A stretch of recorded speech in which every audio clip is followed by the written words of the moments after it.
नमस्कार, मैं अभिनव सोनू आप सभी का अरोमा क्लासेस पे स्वागत करता हूं। आज मैं आप सभी के लिए काफी महत्वपूर्ण टॉपिक लेके आया हूं, जिसका नाम है मंदिर स्थापत्य कला। अक्सर हम लोग मंदिर जाते हैं, देवी देवताओं का दर्शन करते हैं, अपनी मन्नतें रखते हैं भगवान के सामने, ध्यान केंद्रित करते हैं, मेडिटेशन करते हैं।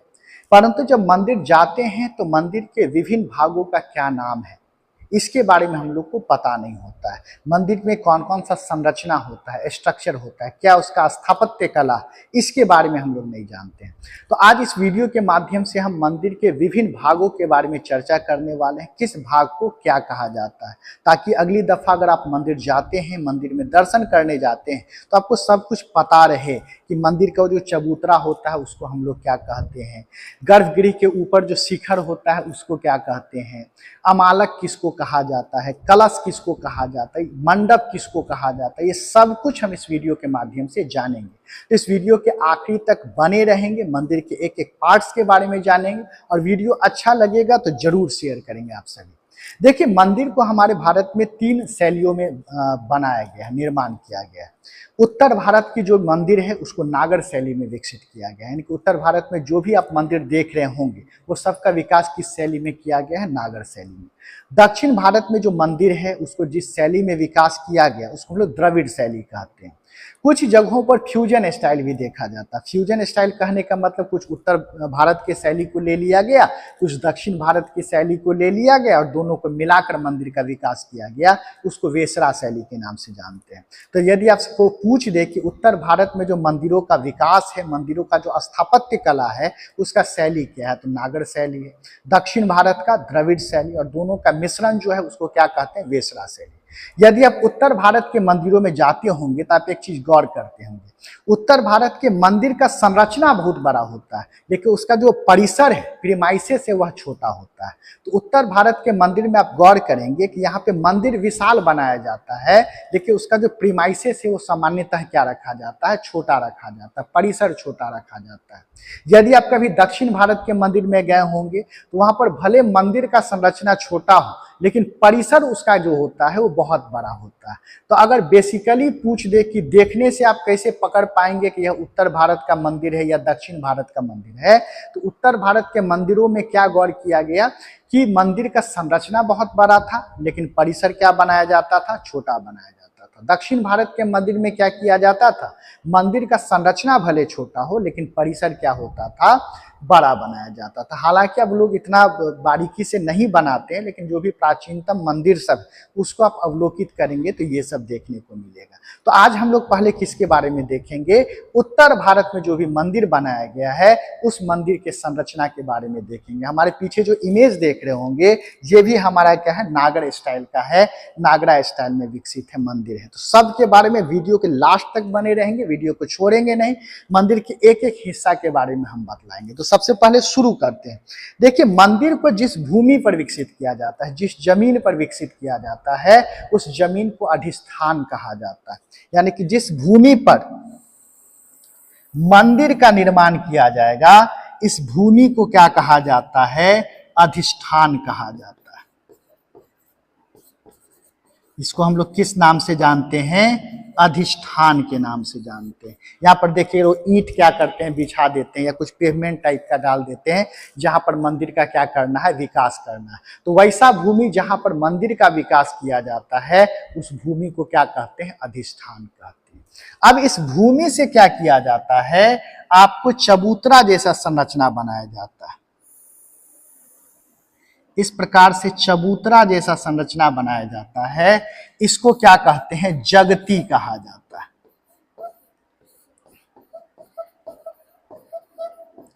इसको हम लोग क्या कहते हैं, जगती कहते हैं, यानी कि रेज्ड प्लेटफॉर्म, वैसा उठा हुआ चबूतरा जिस पर मंदिर का निर्माण किया जाता है उसको हम लोग क्या कहते हैं, जगती कहते हैं। जैसे आप इस इमेज में देख रहे होंगे, यहां पर जो उठा हुआ,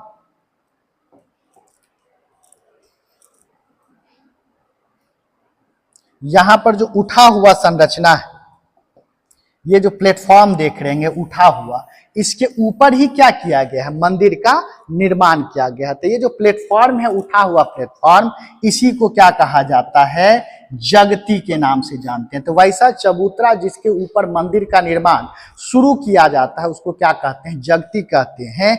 और जिस भूमि पर मंदिर का निर्माण होता है इसको क्या कहा जाता है, अधिष्ठान के नाम से हम लोग जानते हैं। हालांकि आप देखिएगा बहुत जगहों पर जगती रेज्ड प्लेटफॉर्म देखने को नहीं मिलेगा। देखिएगा अगर कोई बहुत जो राजा महाराजा होते थे बहुत ज्यादा मंदिर को भव्य बनाना चाहते थे, ज्यादा पैसा खर्च करते थे, तो ये जगती को, इस प्लेटफॉर्म को बहुत क्या करते थे, ऊंचा करते थे ताकि मंदिर की भव्यता क्या रहे, बनी रहे। आजकल लोग देखिएगा ज्यादा निवेश नहीं कर पाते हैं पैसे के अभाव में, तो लोग प्लेटफॉर्म नहीं बनाते हैं, नीचे से ही मंदिर का निर्माण क्या करते हैं, शुरू कर देते हैं। तो ऐसा कोई जरूरी नहीं कि हर मंदिर में आपको जगती देखने को मिले, लेकिन जो भी जिसमें भव्यता देखने वाला मंदिर जो है उसमें रेज्ड प्लेटफॉर्म बनाया ही जाता है। तो अगली दफा जब भी आप मंदिर के सीढ़ियों पे चढ़े, इस प्लेटफॉर्म पे, रेज्ड प्लेटफॉर्म पर चढ़े, तो आपको ध्यान होना चाहिए आप किस पर चढ़ रहे हैं, जगती पर चढ़ रहे हैं। तो याद रखिएगा मंदिर का जो उठा हुआ प्लेटफॉर्म है, जो चबूतरा है, उसको क्या कहते हैं, जगती कहते हैं। जिस भूमि पर मंदिर बनाया जाता है उसको हम लोग क्या कहते हैं, अधिष्ठान कहते हैं। अब देखिएगा जिस भी देवी या देवता का आप दर्शन करने जाते हैं वो कहाँ पर रहते हैं, गर्भगृह में रहते हैं। जैसे आप शिव जी का दर्शन करने जाते हैं तो शिवलिंग जहाँ पर स्थापित किया जाता है वो क्या कहलाता है, गर्भगृह कहलाता है, या सैंक्टम सैंक्टोरम कहा जाता है। मान लीजिए कि यहाँ पर शिव जी को स्थापित किया गया, जिस जगह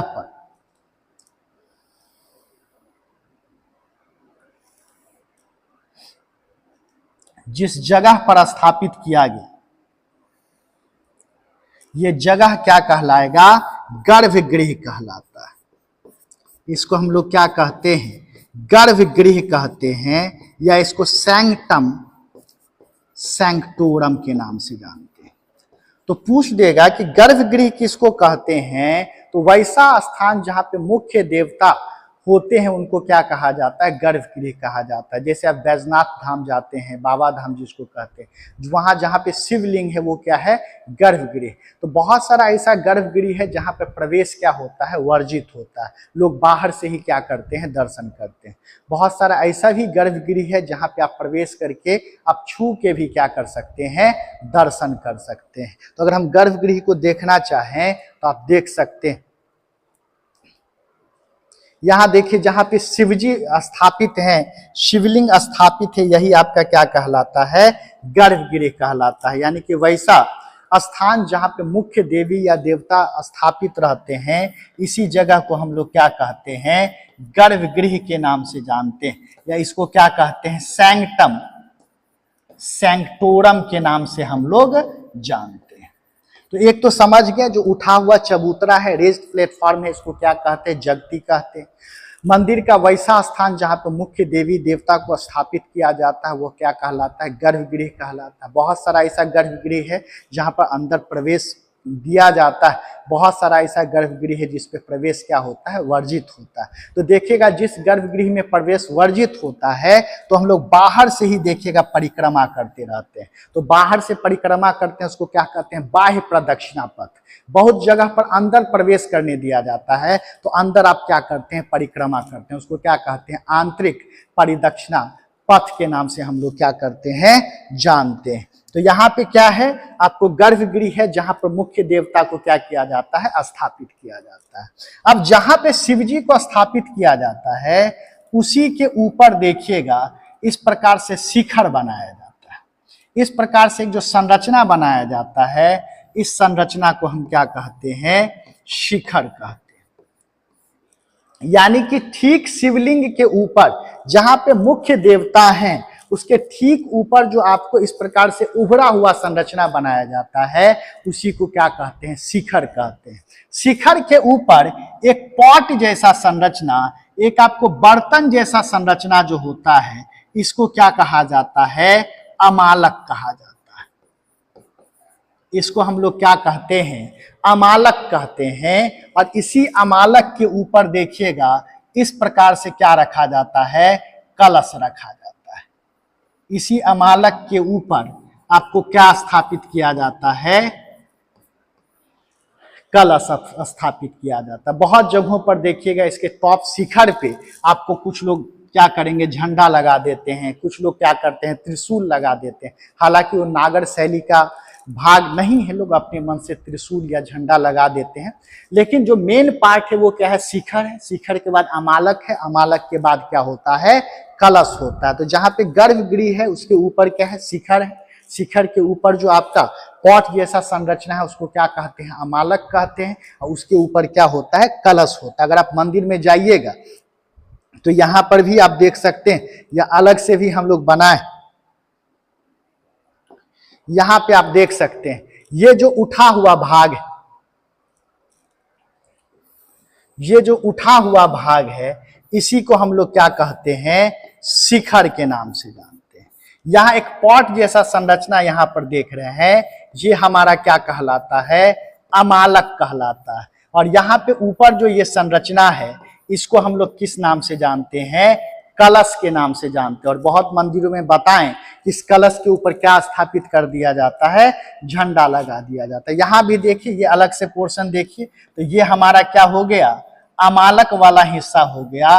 और ये वाला जो हिस्सा हो गया ये हमारा क्या हो गया, कलश हो गया। तो ये समझ गए गर्भगृह के ऊपर क्या चीज होता है, शिखर होता है, शिखर के ऊपर अमालक, अमालक के ऊपर क्या होता है, कलश होता है। और बहुत जगहों पर कलश के ऊपर क्या रख दिया जाता है, झंडा रख दिया जाता है। अब देखिएगा बहुत जगहों पर क्या है, शिखर के साथ साथ छोटा छोटा और शिखर बना दिया जाता है। इस प्रकार से देखिएगा शिखर के साथ साथ और इस प्रकार से छोटा छोटा शिखर बना दिया जाता है। इसको उरु श्रृंग के नाम से जानते हैं। इसको हम किस नाम से जानते हैं, उरु श्रृंग के नाम से जानते हैं। या इसी को क्या कहा जाता है, सहायक शिखर के नाम से जानते हैं। तो बहुत सारे मंदिरों में देखिएगा शिखर के साथ साथ छोटा छोटा शिखर भी बनाया जाता है, उसको सहायक शिखर या उरु श्रृंग के नाम से जानते हैं। लेकिन शर्त क्या है कि सहायक शिखर की जो ऊंचाई है वो मेन शिखर से ज्यादा नहीं होना चाहिए। यहां पर अगर हम इमेज देखें तो यहां पे आप देख सकते हैं, यहां पर ये जो छोटा छोटा शिखर बनाया गया, ये सब देखिए, ये सब जो छोटा छोटा शिखर बनाया गया इसी को हम लोग क्या कहते हैं, उरु श्रृंग के नाम से जानते हैं। या इसी को हम लोग क्या कहते हैं, सहायक शिखर कहते हैं। तो शिखर के साथ जो बहुत सारा छोटा छोटा शिखर आपको देखने को मिलेगा इसी को हम लोग क्या कहते हैं, उरु श्रृंग कहते हैं। या इसी को क्या कहते हैं, सहायक शिखर के नाम से जानते हैं। यहाँ पे आप देख सकते हैं इस इमेज में भी अगर हम बात करें तो यहाँ पर देखिए ये जो मेन है ये तो हमारा क्या हो गया, शिखर हो गया। शिखर के ऊपर यह हमारा क्या हो गया, अमालक हो गया। अमालक के ऊपर ये हमारा क्या हो गया, कलश हो गया। और यहाँ जो छोटा छोटा शिखर देख रहे हैं इसी को क्या कहा जाता है, सहायक शिखर के नाम से जानते हैं। या इसी को हम लोग क्या कहते हैं, उरु श्रृंग के नाम से जानते हैं। अब देखिए क्या है, आगे अगर आते हैं तो अब देखिए गर्भगृह के बाहर छोटा सा स्पेस छोड़ा जाता है। यहाँ छोटा सा स्पेस छोड़ा जाता है, इस स्पेस को क्या कहते हैं, वेस्टिब्यूल कहते हैं। ये जस्ट लाइक वेटिंग रूम होता है। जैसे आप इंटरव्यू देने जाते होंगे तो ऐसा नहीं है कि आप सीधे इंटरव्यूअर के चैम्बर में घुस जाते होंगे, आपको एक वेटिंग रूम दिया जाता होगा जहां पे आप क्या करते हैं, वेट करते हैं। और जब आपको बुलाया जाता है तब अंदर क्या करते हैं, प्रवेश करते हैं। इसी तरह बहुत सारे ऐसे मंदिर हैं जिसमें आप डायरेक्टली गर्भगृह में नहीं घुसते, गर्भगृह के बाहर थोड़ा सा स्पेस छोड़ा जाता है जहां पर आप कतार में क्या रहते हैं, खड़े रहते हैं और देखते रहते हैं कहीं बेल्ट तो पहन के नहीं आ गए लेदर का, कहीं लेदर का वॉलेट तो लेके नहीं आ गए, और एकदम भगवान का ध्यान दे के वहां पर खड़े रहते हैं। जब आपकी बारी आती है तब आप गर्भगृह में क्या करते हैं, प्रवेश करते हैं। तो जो छोटा सा स्पेस गर्भगृह के बाहर होता है उसी को हम लोग क्या कहते हैं, वेस्टिब्यूल के नाम से क्या करते हैं, जानते हैं। जैसे हम लोग के यहाँ वेटिंग एरिया होता है उसी प्रकार से भगवान के दर्शन के लिए डायरेक्ट आप गर्भगृह में प्रवेश नहीं करते हैं, कुछ देर आप वेट करते हैं, उसी को क्या कहते हैं, वेस्टिब्यूल कहते हैं। इसके आगे अगर देखा जाए तो इस प्रकार से देखिएगा संरचना आपको देखने को, इसको हम लोग मंडप कहते हैं। इसको क्या कहा जाता है? मंडप कहा जाता है। अगर एक संरचना है तो उसको मंडप कहेंगे, और एक से अधिक संरचना है तो बड़ा वाला को महामंडप कहते हैं। बड़ा वाला को महामंडप कहते हैं और छोटा वाला को क्या कहा जाता है? अर्ध मंडप के नाम से हम लोग जानते हैं। तो देखिए यहाँ पे हम लोग क्या समझे, यहाँ पे अगर देखें यही हमारा मंडप, ये जो संरचना है ये हमारा क्या है? मंडप। ठीक है, अगर बड़ा वाला है तो ये क्या हो जाएगा? महामंडप हो जाएगा। ये छोटा सब है तो ये क्या कहलाएगा? अर्ध मंडप के नाम से हम लोग जानेंगे। तो देखिए मंदिर शैली में हम लोग क्या क्या जाने।